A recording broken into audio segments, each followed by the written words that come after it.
યતીનભાઈ આગળ આવી જાઓ, બધા એકબીજાને હાથ અડાડો.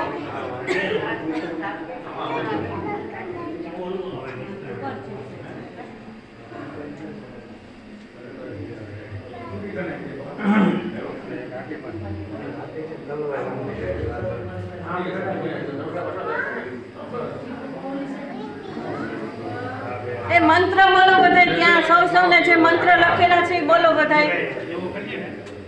રાજીવભાઈ ત્યાં મંત્ર બોલો. રાજીવભાઈ ગણપતિનો મંત્ર ત્યાં બોલો.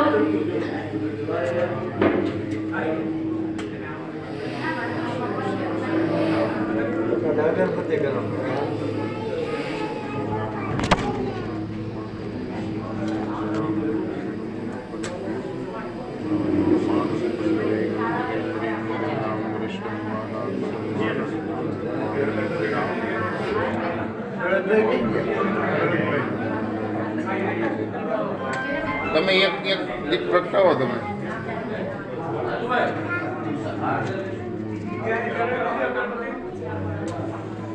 રામ લક્ષ્મણ જાનકી જય બોલો. રામ લક્ષ્મણ જાનકી જય બોલો. રામ લક્ષ્મણ જાનકી જય બોલો.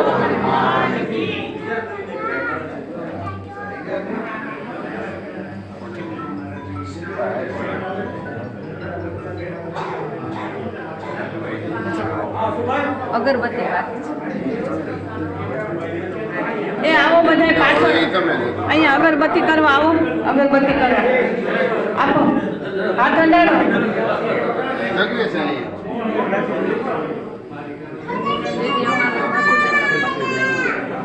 દીદી આમાં સ્ટેન્ડમાં મારો નથી બેસતો.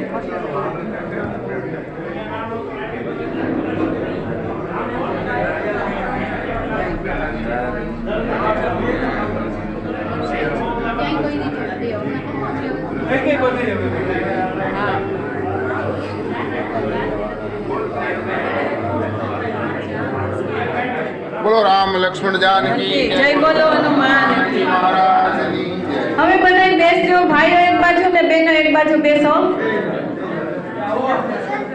ભાઈઓ ડાબી બાજુ બેસો, આ બાજુ હનુમાનજી ને મહાદેવની બાજુમાં. બધું બાકી છે હે, બધું પછી કરી. આ પેલા સન્માન હે. હા તમે લોકો અહીં ભરવા મળશે. હા એને બોલાવી લે ને તને બાજુમાં. દરેક વાણિયા પરિવાર ના પધારેલા વડીલો, ટ્રસ્ટીઓ, માતાઓ, બહેનો, બાળકો અને મિત્રો, આ જે કાર્યક્રમ માધ્યમ બનવાનું મુખ્ય કારણ કે આ વિસ્તારમાં વર્ષો પહેલા પેઢીઓ ભર એવું થયું કે શાંતિ ગામની અંદર દાદા એટલે કે જુરાપુરા દાદાનું દેવસ્થાન અને કુળદેવી માતાજીના મંદિરનું કંઈક આગવું કામ થાય અને એના માટે જે આ ગામના વતની અને અમારા સૌના વડે આગેવાનો, યુવાન મિત્રો, પરિવાર તમામને પહેલા તો અમે ખૂબ ખૂબ અભિનંદન આપીએ છીએ. અમારા ગામની અંદર એક મહાન ભગીરથ કાર્ય થયું અને આ ગામમાં મંદિરની વાત હોય, ગીતાની વાત હોય કે સામાજિક કોઈ પણ કાર્યક્રમ હોય તો ગામ સહકાર આપે છે. આ બધા એનો ભાગ છે. ત્યાર પછી અમે મનોમન એવું નક્કી કર્યું, ભાઈ અબ્દુભાઈ અમે ગામના આગેવાનોએ, કે આવડું બધું ગામની અંદર કોઈ પણ કાર્ય થતું હોય અને ટૂંકા સમયમાં લાંબા સમયથી તેની રાહ જોતી હોય અને ટૂંકા સમયમાં કે 11 મહિનાની અંદર જેનો પાયો નિર્માણ થયો અને આ ભગીરથ કાર્ય પૂરું કર્યું, એ બધા દીદી એમને ભાઈ અને આખા ટ્રસ્ટી મંડળને બેઠા એ બધા તમામ આગેવાનોને પહેલા ખૂબ ખૂબ અભિનંદન છે. જ્યાં જરૂર પડશે તો હજી આવતા દિવસો વિશ્વમાં શક્તિના કાંઈ સંકેત હોય અને એમાં કાંઈ પણ કાર્યક્રમ કરવાના થતા હોય તો આ ગામ થયોતાના પાય સ્વરૂપે તમારા સામે રાખવું. આ ગામના પૂર્વ સરપંચ એટલે કે ધનજીભાઈ ભુવા રાજકોટ છે અને આ કાર્યક્રમને અમે સમાચાર મળતા દીદીએ ફોન કર્યો, ધનજીભાઈ કે હું આવું. એવી રીતે આપણા મારા સાથી મિત્ર અશોકભાઈ દીદી મને કે કોઈ શિવને ભક્ત હોય એવા 2-5 નામ આપો. અને મેં કીધું અશોકભાઈ જે અમારા સાથી મિત્ર ઘેલા સોમનાથની સાથે 3 પેઢી ત્યાં વણાયેલા અને વરેલા છે એવા અત્યારે હાજરી આપીને આપણી વચ્ચે જગ્યા એનો પણ ભક્તો બેઠીને આ બધું કે હાજરી છે. ત્યાર પછી ઘેલા સોમનાથના ટ્રસ્ટીભાઈ હરેશભાઈ ટ્રસ્ટી છે, રમેશભાઈ વેકરિયા અમારા તાલુકા પંચાયતમાં 3 ટ્રસ્ટી રહ્યા ઈ પણ આવી છે, વિઠ્ઠલભાઈ છે, હતુબાપુ દરબારના પરિવાર છે, દિનેશભાઈ છે, હતુબાપુ છે, વાળા પરિવારનું પુરાપુરાનું મંદિર આવે છે, જ્યાં મહાદેવનું મંદિર છે. કાંઈ પણ આગળ વધવાનું થાય તો અમે તમને સાથ અને સહકાર આપવા માટેની ખાતરી આપીએ. વાત રહે કે તમારો પરિવારનું નહોતું, પરિવારનું છે નહીં, આ ગામના વડીલનું છે. એમ માનીને આપણે સાથે મળી અને કાર્યને આગળ વધારીએ એવી માં જગદંબાને પ્રાર્થના કરું, દાદાને પ્રાર્થના કરું કે કઈ બધાને અંદરથી મનોબળ મજબૂત કરી અને નવા કાર્ય થાય એમાં સાથ અને સહકાર આપવા માટે આપ સૌને નમ્ર વિનંતી કરું છું. જય હિન્દ, જય ભારત, જગદંબા માતાની જય, દાદાની જય.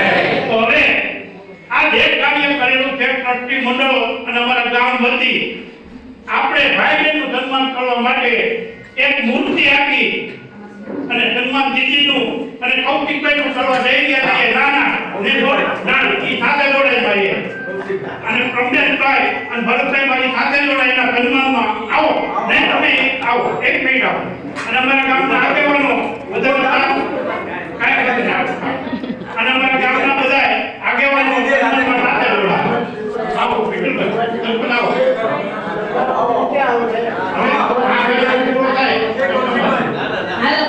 કૌશિક કાલે તો કાન આવું છે તો કાન ના કૌશિક આવું છે કારણ કે એ તો 500 રૂપિયા તમારો ભાઈ નાનો ભાઈ છે તો 500 તમારા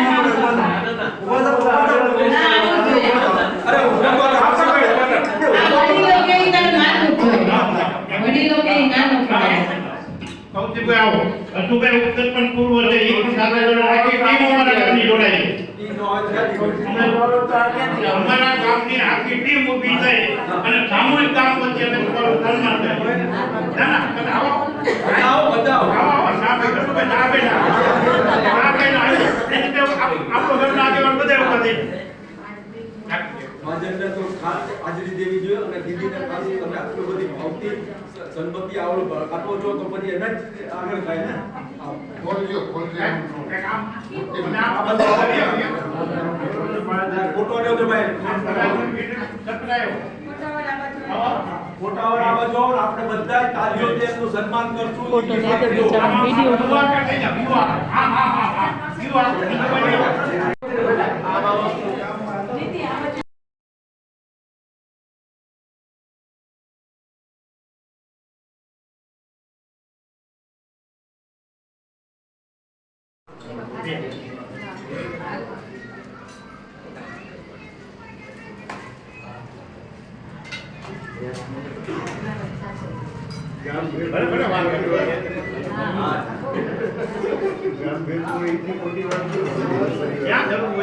ગામબત્તી આટલું સન્માન દીધી થાય તો એનાથી એનો બહુ મહાજન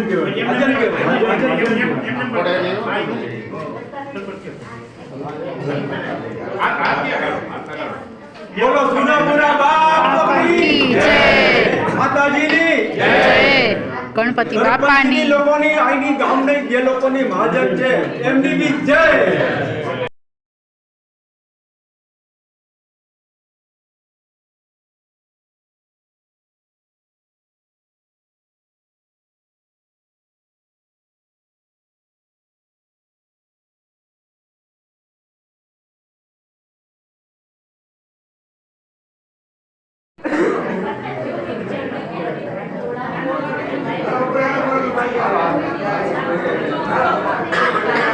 લઈ જા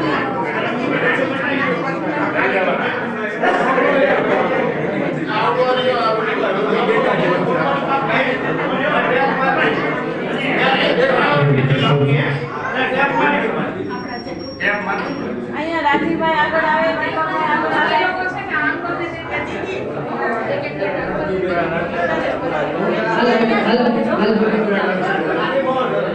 રાજીભાઈ, દીપકભાઈ બધા ટ્રસ્ટીઓ આગળ આવી જાઓ.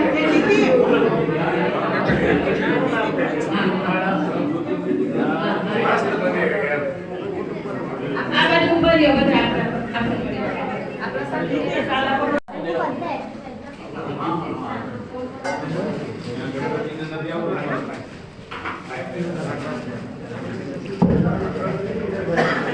આજે અત્યારે આપણે ટાઈમ ઘણો થયો છે, સાંભળજો બધાય. ટૂંકમાં જ હું બે શબ્દ કહીશ, કારણ કે હજી તો બધા આપણો કાર્યક્રમ બાકી છે, પણ આ લોકોને બધાને કુટુંબના નિવેદ છે, એ લોકોને જવાનું છે, તો આપણે અમુક વ્યક્તિઓનું સન્માન કરવાનું છે. એ બધા ટ્રસ્ટીઓ છે, આપણા જે પણ બંધુ પરિવાર છે, એવું નથી, બધા બંધુ પરિવાર આ બાજુ આવી જાય આપણા, અને આપણે જેનું જેનું બહુમાન કરવાનું છે સારું ઉઠાડતા જતા. બરાબર છે. અને ખાસ કરીને વિનુભાઈ, હસુભાઈ અને શૈલેષભાઈ છે કે નહીં? શૈલેષભાઈને બોલાવી લેવા હતા ને? હા, વાંધો નહીં. એટલે આપણે ખાસ વિનુભાઈ, હસુભાઈ ને શૈલેષભાઈ, બાકીના તો બધા આજે આગેવાનો આવેલા જ છે. હજી મને કોઈનો પરિચય નથી, પણ લગભગ આપણે ઓક્ટોબરથી સાંભળો, ઓક્ટોબરથી આપણે જ્યારે પ્રાણ પ્રતિષ્ઠા અને હવન મહોત્સવ થયો ત્યારથી આ લોકો બધા જોડાયેલા છે, અને આપણે ખૂબ સહયોગ મળ્યો છે. અને ઓટલાનું પણ આપણે વધારે તો વિચારતા હતા, એમ થતું હતું કે બધાની સંમતિ મળે તો જ આ થાય. એટલે વિનુભાઈ, હસુભાઈ અને શૈલેષભાઈ આ ત્રણેયનો ઉપકાર ખાસ માનવો જોઈએ. અને બીજું કે ગામના તો બધા સાથે છે, પણ એ લોકોએ 16,000 નું દાન પણ કર્યું છે. વિનુભાઈએ, શારદાબેન, વિનુભાઈ ધડુ 11,000 અને રંજનબેન હસુભાઈ વસાણી એને 5,000 દાન કરેલું છે. આપણા શૈલેષભાઈ સામે છે રીબડિયા, એમને પણ એમની દિવાલ છે, ત્યાં એને રજા આપી, એ પણ મોટી વાત છે. એટલે અમને બધાને એટલી બધી ખુશી છે કે અમારા દાદાનું આ દેવસ્થાન બન્યું, એની સાથે દાદાનું પણ દેવસ્થાન સરસ બની ગયું, અને બધાય જોવે, દર્શન કરે કે ભાવ ભક્તિ જાગે. અમુક કઈથી અસાધના થતી હતી, એ અસાધનાથી પણ અમે બચી ગયા. એટલે તમારા બધાનો સહયોગ મળ્યો, અને હજી અમારો જે ઓટલો આપણો બનાવેલો છે એમાં કોઈનું વાહન કે ભટકાય નહીં. અને દાદાનું છે તો થોડું ધ્યાન રાખજો, એકબીજા પરિચિત હોય એ કહેતા રહેજો ગામમાં. અને અહીંયા બધા કાર્યકરો છે, હજુ બધાને ઓળખતી નથી, મેં બધાને ફોન કરેલા છે, પણ ધીમે ધીમે આપણે બધા પરિચયમાં આવશું. અને ખાસ